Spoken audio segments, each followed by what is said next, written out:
Müslüm gimnaziyasında Халыклар бердәмлеге көненә багышланган чара узды. Росквиз дип исемләнгән интеллектуаль уенны Бердәм Россия сәяси партиясының Müslüm җирле бүлеге һәм гимназияның тарих һәм җәмгыять укытучылары үткәрде. Уенны безнең Бердәм Россия сәяси партиясының яклаучылары тәкъдим иттеләр. Һәм инде бу уен безнең республика күләм бөтен районнарда да менә 4 ноябрьгә хәтле үткәрелә.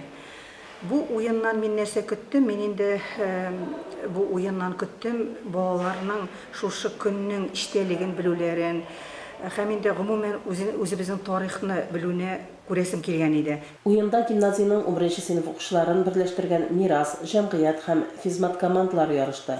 Алар ышанам-ышанмыйм, тимер логика, числобол, рус рулеткасы дип исемләнгән 5 раундта Россия һәм анда яшәүче милләтләр турындагы илебез тарихына багышланган төрле сорауларга җавап бирделәр. Сораулар авыр булуга карамастан, укучылар төгәл һәм матур җаваплар бирделәр, тарих буенча белем дәрәҗәләренең югары булуын расладылар. Сегодня в гимназии прошла интеллектуальная игра в рамках Дня народного единства, и мы приняли в ней участие и заняли 3 место. Я получил много удовольствия и много знаний. Бүген гимназиябездә бердәмлек көненә багышланган чара узды. Без бу чарада бик актив катнаштык. Миңа бу чара бик ошады, чөнки илебез турында күп төрле кызыклы мәгълүматлар тупладык. Безнең команда беренче урынны яулады.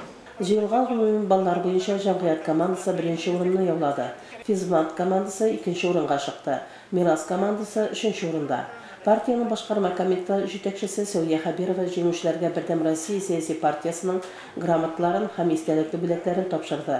Укучыларны әзерләгән тарих һәм җәмгыять фәне укытучыларына партияның Müslüm җирле бүлеге рәхмәт хатлары бирелде. Фәридә Гайнтинова, Вадим Минбаев, Müslüm телевидениесе.